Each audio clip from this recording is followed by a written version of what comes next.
Hello viewers, இன்றைக்கி வந்து பார்த்திங்கன்னா ஃபாரின் ஜாப்ஸ் வந்து எப்படி அப்ரோச் பண்ணுறது, லீகலாக அப்ரோச் பண்ணுறது அப்படின்னு ஒரு சின்ன ஒரு அவேர்னஸ் வீடியோ தான். நிறைய பேர் வந்து ஃபேக் கன்சல்டன்சி மூலமாகவும் போய் ஏமாறுறாங்க. ஸோ அதை பற்றின ஒரு சின்ன ஒரு அவேர்னஸ் வீடியோ தான். வாங்க வீடியோக்குள்ளே போகலாம். சரி மணி, அப்புறம் ஃபேக் கன்சல்டன்சி பற்றி யாராவது ஏமாந்து உங்களுக்கு ஏதாவது எக்ஸ்பீரியன்ஸ் இருக்குது, அதை பற்றி கொஞ்சம் சொல்லலாம். அந்த ஃபேக் கன்சல்டன்ட் இப்போ என் ஃப்ரெண்ட்ஸ்லேயே கூட ஒரு சில பேர் தெரிஞ்ச ரிலேட்டிவ் மூலியமாலாம் போயிட்டு யார் மூலியமாக போயிட்டு ஏமாந்துருக்காங்க. இப்போ ஃப்ரெண்டோட தம்பிலாம் கூட துபாய் இப்போ வேலை வாங்கி தரேன்னு சொல்லிட்டு ஒரு ஏஜென்ட் போய் போயிருக்காங்க. போயிட்டு இப்போ ஒட்டகம் மேய்க்க விட்டாங்க. நீ தான் ஒட்டகம் மேய்ச்சிருப்ப போல இருக்கு, எனக்கு டவுட்டாக இருக்குது.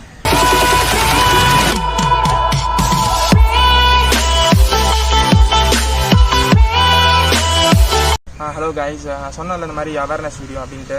இவன் தான் என் ஃப்ரெண்டு மணி. 2 இயர்ஸாக வந்து அப்ராடுக்கு ஜாப் ட்ரை பண்ணிகிட்டு இருக்கான். கிடச்சிருச்சுன்னு நினைக்கிறேன். கிடச்சிருச்சா மாதிரி உனக்கு? கிடச்சிருச்சு. இந்த கொரோனா இஷ்யூவாக கொஞ்சம் ஸ்டாப் ஆகிருக்கு. அது திரும்ப வருமா என்னங்கிறது தெரியல. பார்ப்போம் எப்படின்னு. ஓடியா ஓடியா ஓடியா ஓடியா ஓடியா வரம்பா வா வா வா வா சொல்லலேங்கிற பேருக்கு ஒரு நல்ல சீட்டு எடுத்து போடுறீ. ஆமாப்பா, பார்த்து நல்ல சீட்டா எடுக்க சொல்லுப்பா. ஏன்னா மறுபடியும் துபாய்க்கே போலாமா, இல்ல இந்த ஊர்ல இருந்து ஒரு ஓரஞ்சாரமா உட்காந்து தொழில் பண்ணலாமா, மொத்தத்துல இந்த ஊர்ல இருக்கலாமா வேணாமான்னு ஒரு வழியை காட்டி தொலை. ஏன்னா எப்ப பார்த்தாலும் நம்ம கிட்டே ஒரு ராகுகாலம் வந்து வம்புழுத்துக்கிட்டு இருக்கு. அப்படியே இந்த ஊர்ல இருந்தாலும் அந்த ராகுகாலத்தை சமாளிக்க முடியுமான்னு கேட்டு சொல்லு. சரி, ஓகே. இப்போ நம்ம ஃபாரினுக்கு வந்து ஜாப்ஸ் எப்படி லீகலாக நம்ம அப்ரோச் பண்ணுறது, அதுக்கு கொஞ்சம் எக்ஸ்பிளைன் பண்ணுறியா? இப்போ நம்ம அப்ராட் ஜாப் எப்பவுமே ட்ரை பண்ணோம்னா ஃபஸ்ட்டு வந்து அந்த இன்டர்வியூ வைக்கிற கம்பெனி லீகல் கன்சல்டன்ட் வந்து நம்ம மினிஸ்டர் ஆஃப் எக்ஸ்டர்னல் அஃபேர்ஸ் வந்து ரிஜிஸ்டர் பண்ணிட்டு தெரிஞ்சுக்கணும். நம்ம மினிஸ்டர் ஆஃப் எக்ஸ்டர்னல் அஃபேர்ஸில் வந்து இந்த மாதிரி ஒரு கன்சல்டன்ட் ஆரம்பிக்கணும்னா ஃபஸ்ட்டு வந்து அந்த கன்சல்டன்ட் வந்து 25,000 வந்து பே பண்ணணும். அது இல்லாமல் அவங்க அக்கௌண்ட்டில் வந்து 50 lakhs இருந்தாலும் நம்ம மினிஸ்டர் ஆஃப் எக்ஸ்டர்னல் அஃபேர்ஸ் வந்து நம்ம அவங்களுக்கு அப்ரூவலே தருவாங்க. சரி மணி, நீ சொல்கிறத விட நீ வந்து கொஞ்சம் செஞ்சு எக்ஸ்பிளைன் பண்ணால் நல்லாயிருக்கும். ஃபோன்லேயே கொஞ்சம் எப்படின்னு எக்ஸ்பிளைன் பண்ண. சரி, ஓகே, நான் உங்களுக்கு இப்போ எக்ஸ்பிளைன் பண்ணுறேன். www.immigrate.government.in அப்படின்னு சொல்லிட்டு ஒரு வெப்சைட் இருக்குது. இப்போ இந்த வெப்சைட்குள்ளே போனீங்கன்னா ரெக்ரூட்டிங் ஏஜென்ட் சொல்லிட்டு ஒரு டேப் இருக்குது. இந்த டேபை கிளிக் பண்ணிங்கன்னா கீழே வந்து லிஸ்ட் ஆஃப் ரெக்ரூட்டிங் ஏஜென்ட் சொல்லிட்டு ஆப்ஷன் இருக்கும். இதில் வந்து பார்த்தீங்கன்னா list of active RA, list of non active RA, list of consultant ரிப்போர்ட்னு இருக்கும். இதை நீங்கள் வந்து லிஸ்ட் ஆஃப் ஆக்டிவ் ஆர்ஏ நீங்கள் கிளிக் பண்ணிங்க. இது கிளிக் பண்ண உடனே உங்களுக்கு வந்து ஒரு பிடிஎஃப் வந்து வரும். இந்த பிடிஎஃப் நீங்கள் வந்து டவுன்லோட் பண்ணிங்கன்னா இப்போ நம்ம இந்தியாவிலேருந்து டோட்டலாக எத்தனை ரெக்ரூட்டிங் ஏஜென்ட் வந்து அப்ரூவல் ஆகி இருக்குன்றது நமக்கு தெரிஞ்சிடும். இப்போ இதில் பார்த்தீங்கன்னா ஒவ்வொரு ஸ்டேட்லேருந்தும் ஒவ்வொரு டிஸ்ட்ரிக்ட்லேருந்தும் டோட்டலாக எவ்வளோ ரெக்ரூட்டிங் ஏஜென்ட் இருக்கிறதுன்றது போட்டுருவாங்க. ஆந்திரா, தமிழ்நாடு, இந்த மாதிரி இருக்க எல்லா ஸ்டேட்ஸ்லேருந்து எல்லா டிஸ்ட்ரிக்ட்ஸ்லேருந்து டோட்டலாக எவ்வளோ இருக்குதுன்னு நம்ம தெரிஞ்சுக்கலாம். டோட்டலாக இப்போ நம்ம இந்தியாவில் பார்த்தீங்கன்னா 1330 ரெக்ரூட்டிங் ஏஜென்ட்டாக இருக்குது. நம்ம சென்னையில் நம்ம தமிழ்நாடுன்னு பார்த்தீங்கன்னா ஒரு 124 கிட்ட இருக்குது லீகலாக அப்ரூவல் பண்ணி. இப்போ நம்ம இன்டர்வியூ அட்டெண்ட் பண்ண போகும்போது இந்த கம்பெனி மூலிமா தான் நம்ம இன்டர்வியூ அட்டெண்ட் பண்ண போகிறோமா அப்படிங்கிறத செக் பண்ணிவிட்டு போகிறது ரொம்ப நல்லது. சரி மணி, இப்போ நீ வந்து நமக்கு ஃபோன்லலாம் காமிச்சு எக்ஸ்பிளைன் பண்ணேன். சரி, இதில் எப்படி வந்து இன்டர்வியூ எங்கே போய் அப்ரோச் பண்ணுறது, எப்படி நம்ம ப்ராசஸ் ஸ்டார்ட் பண்ணுறது கொஞ்சம் சொல்லலாம். அப்படிங்கிறது நான் சொல்கிறேன். நிறைய வெப்சைட்ஸ் இருக்குது. கல்ஃப் வாக்கின்னு சொல்லிட்டு ப்ளே ஸ்டோரில் இருக்குது. Gulf job updates, news papers, advertisement சொல்லிட்டு ஃபேஸ்புக்கில் இருக்குது. இப்போ இந்த மாதிரி நிறைய வெப்சைட்ஸ் இருக்குது. இப்போது அதில் எப்படி போயிட்டு நம்ம அப்ளை பண்ணுறது, எதில் போய்ட்டு நம்ம ஆட் அந்த பார்க்குறது அப்படிங்கிறத இப்போ நான் உங்களுக்கு காமிக்கிறேன். இப்போ நீங்கள் ப்ளே ஸ்டோரில் போயிட்டு கல்ஃப் வாக்கின்னு சொல்லிட்டு ஒரு ஆப் இருக்கும். இந்த ஆப்பை நீங்கள் முதல்ல இன்ஸ்டால் பண்ணிக்கோங்க.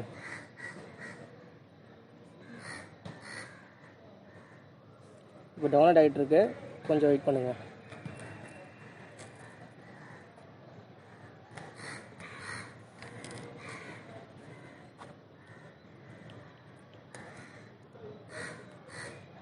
இப்போ ஆப் வந்து நமக்கு டவுன்லோட் ஆகிடுச்சு.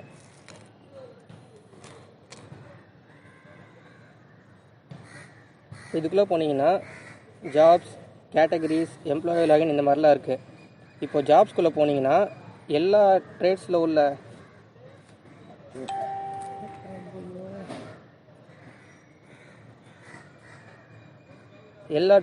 ஜாப்ஸும் வந்து இதில் போட்டிருப்பாங்க. நீங்கள் எந்த கேட்டகரியோ அதில் போய் பார்க்கணுன்னா இப்போது இதில் கேட்டகரிஸ் சொல்லிட்டு ஒரு ஆப்ஷன் இருக்குது. இந்த கேட்டகரிஸ்குள்ளே போனீங்கன்னா banking R financial services, engineering, construction, hospitality, information technology அப்படின்னு சொல்லிட்டு நிறைய கேட்டகரிஸ் இருக்குது.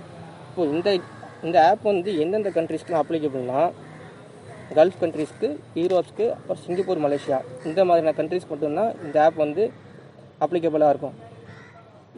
இப் சப்போஸ் வந்து நீங்கள் இன்ஜினியரிங் கன்ஸ்ட்ரக்ஷன் இந்த டேப் வந்து கிளிக் பண்ணுறீங்கன்னா இதில் வந்து நம்ம அந்த பிடிஎஃப்பில் பார்த்த எல்லா ரெக்ரூட்டிங் ஏஜென்ட்ஸும் வந்து இதில் மேக்ஸிமம் வந்து இதில் ஆட் போட்டிருப்பாங்க.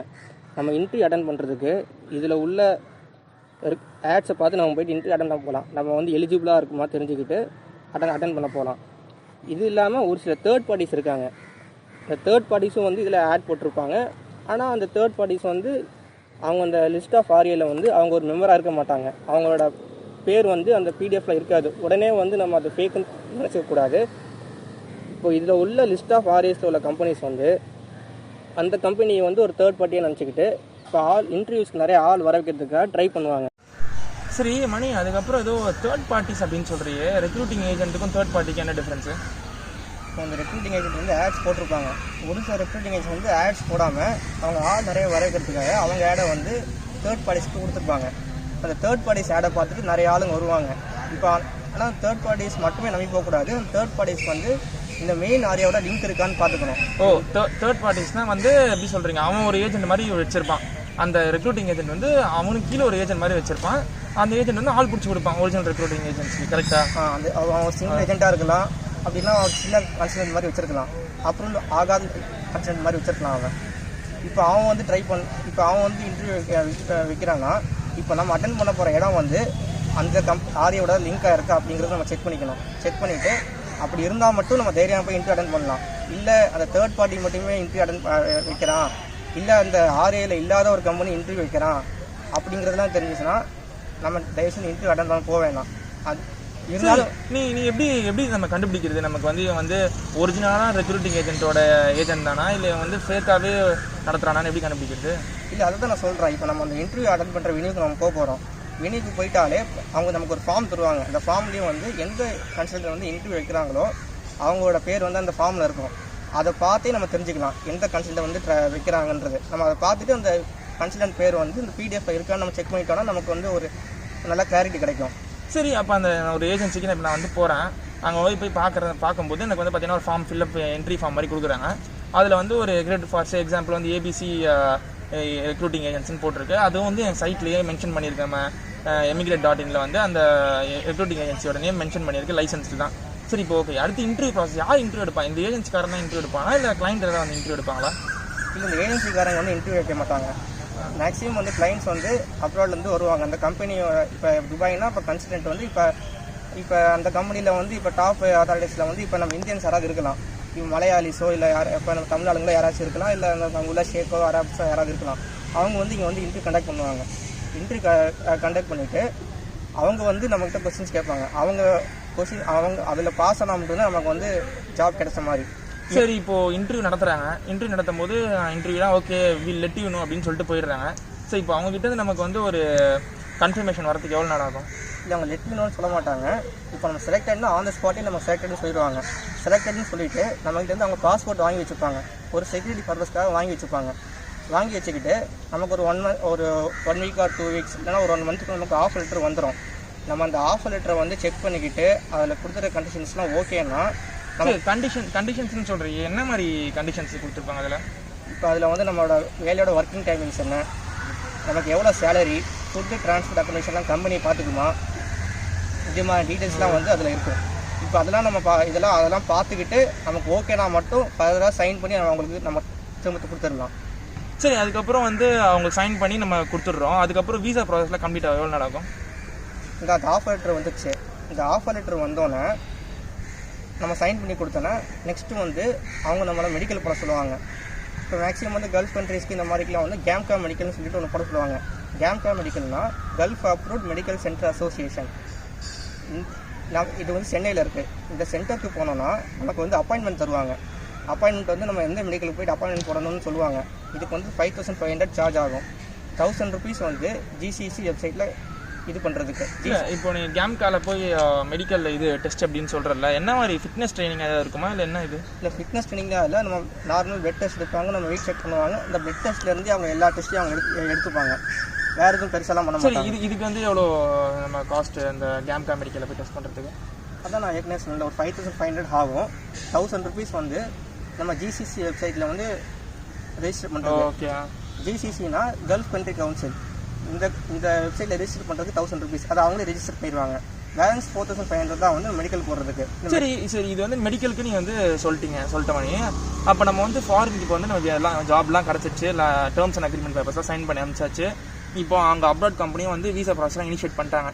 ஸோ இப்போ நமக்கு வந்து ஓவராலாக இப்போ நம்ம எவ்வளோ அமௌண்ட் பே பண்ணணும்? இப்போ கல்ஃப் கண்ட்ரிஸை பொறுத்த வரைக்கும் மினிமம் மேக்ஸிமம் ஒரு 60 to 65 முடிஞ்சிடும். 40 to 65 அந்த ரேட்லேயே முடிஞ்சிடும். சில கம்பெனிஸ் வந்து ஸ்பான்சர் இன்டர்வியூ வைப்பாங்க. ஸ்பான்சர் இன்டர்வியூ வச்சாங்கன்னா நம்ம ₹1 கூட தர தேவையில்லை. ஓகே. ஃப்ரீயாக காசு நம்ம இன்டர்வியூ பண்ணிவிட்டு மொத்த செலவையும் கம்பெனியை ஏற்றுப்பாங்க. சரி, அதுக்கு நீங்கள் சொல்கிறல இப்போ வந்து 60 to 70,000 ஆகுது. அது வந்து இன்க்ளூடிங் இந்த கேம்காவோட சேர்த்து சொல்கிறேன், இல்லை கேம்கால் தனியாக? இல்லை, கேம்கா இல்லாமல் இது வந்து மெடிக்கல் போட்டதுக்கப்புறம் நம்ம ஆஃபர் வந்து மெடிக்கல் போட்டுறோம். மெடிக்கல் போட்டதுக்கப்புறம் அவங்க வந்து டேர்ம்ஸ் அண்ட் அக்ரிமெண்ட்ஸ் திரும்ப ஒரு அக்ரிமெண்ட் பேப்பர்லாம் தருவாங்க. அதில் வந்துட்டு இப்போ வந்து நமக்கு எல்லாம் ஓகே ஆகிடுச்சு. அதில் வந்து சில டேர்ம்ஸ் அண்ட் கண்டிஷன்ஸாக இருக்கும். அது என்னதுன்னா இப்போ வந்து நமக்கு 2 years விசாவாக இருக்கும். இந்த 2 yearsல வந்து 1 year வந்து நமக்கு வந்து ஒன் இயரில் வந்து 1 month பெய்ட் லீவாக நமக்கு கொடுத்துருவாங்க. அவங்களே டிக்கெட் போட்டு நம்மளை அனுப்பிச்சி விட்ருவாங்க. நடுவில் வந்து நமக்கு ஏதாவது எமர்ஜென்சினா நம்ம வந்துக்கலாம். ஆனால் நம்ம அங்கே போயிட்டு இல்லை நமக்கு எங்கள் வேலை பிடிக்கல, எங்கள் கிளைமேட்டிக் கண்டிஷன் செட் ஆகலை, சாப்பாடு பிடிக்கல, அப்படிலாம் நம்ம வந்துட்டோம்னா அந்த 2 years விசாக்கான காசை வந்து நம்ம பே பண்ணிட்டு தான் நம்ம வர முடியும். அப்படி பே பண்ணாமல் வர முடியாது, நமக்கு பெனால்ட்டி போட்டுருவாங்க. சரி, அதுக்கப்புறம் இப்போ சப்போஸ் நான் போகிறேன், எனக்கு 1 monthல வந்து ஜாபே செட் ஆகுது, எனக்கு பிடிக்கல.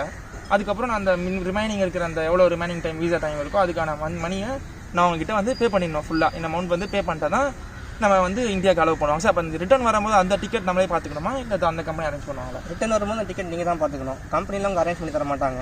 ஓகே. அப்போ நம்ம வந்து இந்த இயர்லி ஒன்ஸ் வந்து நம்ம ஹோம் டவுனுக்கு போகும்போது மட்டும் நமக்கு வந்து கம்பெனி டிக்கெட் போட்டு தருவாங்க. ஆமாம், இந்த இயர்லி ஒன்ஸ் வந்து பெய்ட் லீவ் தருவாங்க. பெய்ட் லீவை அவங்க வந்து அனுப்பிச்சி விட்ருவாங்க. அதுக்கு முன்னாடி தான் டிக்கெட் போட்டு தருவாங்க அப் அண்ட் டவுனு. மற்றபடி நடுவில் போகணுன்னு அதுக்கு நம்ம தான் டிக்கெட் போட்டு வந்துக்கணும். அது இல்லாமல் இப்போ நம்ம ஃபஸ்ட்டு பார்த்தோம், அந்த லீகல் ப்ராசஸ்ங்கிறது பார்த்தோம். ஃபஸ்ட்டு வந்து நம்ம இன்ட்ரிவ் கண்டக்ட் பண்ணாங்க. அதுக்கப்புறம் 1 or 2 weeks 1 monthக்குள்ளே ஆஃபர் லெட்டர் வந்துச்சு. ஆஃபர் லெட்டர் வந்தோடனே கேம்கா மெடிக்கல் போடுறோம். அதுக்கப்புறம் இந்த அக்ரிமெண்ட் சைன் பண்ணுறோம்.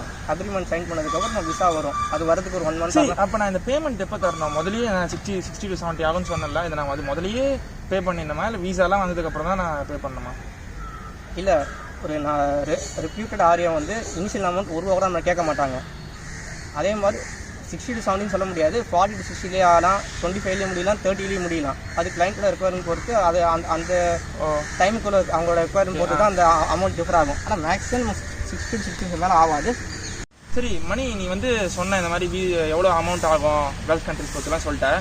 சரி, இப்போ அங்கே வீசா 2 வருஷம் எனக்கு முடிஞ்சிச்சுன்னா அவ்வளோதான், நான் ஃபாரின்லேருந்து வந்து ஜாப்லேருந்து வந்துடணும், இந்தியாவுக்கு வந்துடணுமா, இல்லை அது எப்படி? இல்லை, அது மோஸ்ட்டாக கம்பெனிஸை பொறுத்து. இப்போ நம்ம 2 yearsல வேலை முடிய போகுது அப்படின்னு ஃபர்தர் ஜாப் இல்லைன்னா நம்ம இந்த விசா ப்ராசஸ் முடியறதுக்கு முன்னாடி நம்ம ஜாப் ட்ரை பண்ணலாம். ஜாப் ட்ரை பண்ணிவிட்டு ஒருவேளை நம்ம அங்கேயே ஜாப் கிடச்சிருச்சுன்னா இன்னொரு கம்பெனியில் கிடச்ச ஆஃபர் லெட்டரை கொண்டு வந்து நம்ம கம்பெனியில் ஒர்க் பண்ணுற கம்பெனியில் கொடுத்தோன்னா அவங்க நமக்கு NOC கொடுத்துருவாங்க, நோ அப்ஜெக்ஷன் சர்டிஃபிகேட்டை. அந்த சர்டிஃபிகேட்டை வச்சு நம்ம ஜாப் கிடச்ச கம்பெனிக்கு பண்ணோன்னா ஃபர்தராக 2 yearsக்கு வந்து விசா வந்து நமக்கு இன்னும் எக்ஸ்டெண்ட் பண்ணி கொடுத்துருவாங்க.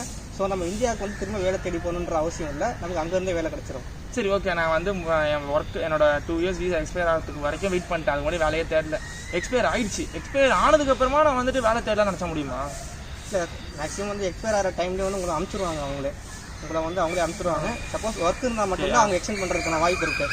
ஒர்க் இருந்தால் அவங்க 2 years விசானா 2 years, அவங்க ஃபர்தராக ப்ராஜெக்ட்ஸ் இருந்தால் மட்டும்தான் அவங்கள திரும்ப கண்டினியூ பண்ணுறதுக்கான வாய்ப்பு இருக்குது. இப்போ என் ஃப்ரெண்ட்ஸ்லேயே கூட ஒரு சில பேர் தெரிஞ்ச ரிலேட்டிவ் மூலியமாலாம் போயிட்டு யார் மூலியமாக போயிட்டு ஏமாந்துருக்காங்க. இப்போ ஃப்ரெண்டோட தம்பிலாம் கூட துபாய் இப்போ வேலை வாங்கி தரேன்னு சொல்லிட்டு ஒரு ஏஜென்ட் போய் போயிருக்காங்க. போயிட்டு இப்போ ஒட்டகம் மேய்க்க விட்டாங்க. நீ தான் ஒட்டகம் மேய்ச்சிருப்ப போல இருக்கு, எனக்கு டவுட்டாக இருக்குது.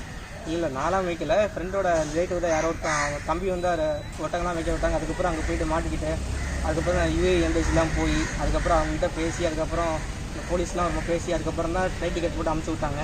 ஸோ இந்த மாதிரி ஏமாறவங்க. ஸோ அப்போ இங்கேருந்து அவனை இங்கேருந்து அவனுக்கு வந்து அனுப்புறதுக்கு முன்னாடி வந்து அவனுக்கு வந்து ஒரு ஜாப் சொல்லி அனுப்பியிருக்காங்க. ஆனால் அங்கே போய் அவனை ஒட்டகம் மேய்க்க விட்டாங்க. அதான் லிட்டராக வேறு ஜாப் பார்க்க வச்சிட்டாங்க. இங்கே போயிட்டு அவனை துபாய் மெரினா மாலில் வேலை வாங்கி தரேன்னு சொல்லிட்டு அவனை போய் ஒட்டகம் மேய்க்க விட்டாங்க. அதே மாதிரி நம்ம ஒரு விஷயம் நல்லா புரிஞ்சுக்கணும். எப்போயுமே வந்து எந்த ஒரு கம்பெனியுமே வந்து இன்டர்வியூ இல்லாமல் நம்மளை வந்து வேலைக்கு எடுக்கவே மாட்டாங்க. சப்போஸ் நமக்கு இப்போலாம் வந்து நௌக்கரியிலேருந்து தான் கால் பண்ணுவாங்க. உங்கள் ப்ரொஃபைலை பார்த்துருக்கோம், நீங்கள் ஷார்ட் லிஸ்ட் ஆயிருக்கீங்க, நீங்கள் வந்து எங்கள் ஆஃபீஸ்க்கு வாங்க, ஆஃபீஸ்க்கு வந்து பார்த்துட்டு நீங்கள் ஒரு சின்ன என்ட்ரி மாதிரி இருக்கும், ஓகே ஆகிடுச்சுன்னா நீங்கள் இவ்வளோ பே பண்ணுற மாதிரி இருக்கும் அப்படிலாம் சொல்லுவாங்க. தயவுசெய்து நம்பவே நம்பாதீங்க. நௌக்கரியில் நம்ம இந்தியன் ஜாப் போர்ட்ஸ்லேருந்து அப்ராட் ஜாபுக்கு வந்து நமக்கு வந்து டேரெக்டாக கூப்பிடவே மாட்டாங்க. நம்ம வந்து இந்த ரெப்யூட்டட் ஆரியில் போயிட்டு நம்ம ரிஜிஸ்டர் பண்ணி வச்சிருந்தாலோ இல்லை நம்ம அவங்களை போயிட்டு அவங்க ஆஃபீஸ் போயிட்டு நம்ம எப்போயாவது அப்ரோச் பண்ணி வச்சிருந்தாலோ அப்படி இருந்தால் மட்டும்தான் அவங்க டாக்குமெண்ட்ஸ் நம்ம டாக்குமெண்ட்ஸை பார்த்துட்டு இல்லை அவங்க ரெஜிஸ்டர் பண்ணுற அந்த இது போர்ட்டலில் பார்த்துட்டு அவங்க கால் பண்ணுறதுக்கு வாய்ப்பு இருக்குது. நம்ம இந்த நௌக்கரியில் போடுறது இதெல்லாம் பார்த்து அதில் பார்த்துட்டு அவங்க போய் ஷார்ட் லிஸ்ட்டாக இருக்குது இப்படி சொல்கிறத நம்பவே நம்பாதீங்க. சிவி செலெக்ஷன் பண்ணியிருக்கோம் இந்த மாதிரி சொல்கிறத நம்பவே நம்பாதீங்க. இப்போ ஃபேக் கால்ஸ் நிறைய வருங்க, நம்ம தான் கொஞ்சம் ஜாக்கிரதையாக இருக்கணுன்ற. ஆமாம், எப்பயுமே வந்து சிவி செலெக்ஷன் வந்து பண்ணவே மாட்டாங்க. இப்போ அந்த கொரோனா டைம்னால சிவி செலெக்ஷன்லாம் போயிட்டுருக்கு. மற்றபடி மேக்ஸிமம் 90 to 90% வந்து சிவி செலெக்ஷன் வந்து நடக்காது. இன்டர்வியூ வச்சு தான் கொண்டு போவாங்க. இன்டர்வியூ வைக்காமல் எவன் வேலை வாங்கி தரேன்னு சொன்னாலும் எவன் பேச்சு நம்பாதீங்க. உங்கள் ரிலேட்டிவ் ரொம்ப க்ளோஸ் ரிலேட்டிவ் அப்படிதான் ஒர்க் பண்ணுறாங்க, நம்ம தெரிஞ்சவங்க அப்படி யாராவது சொன்னால் மட்டும் நம்பி போகலாம். மற்றபடி இங்கே ஏஜென்ட்டை நம்பியோ நௌக்கரிலேருந்து கால் பண்ணுறோம்னு சொல்லிட்டு சின்ன சின்ன கன்சல்டன்ட்னா அந்த ஃப்ராடுக்காரங்களாம் இருப்பாங்க.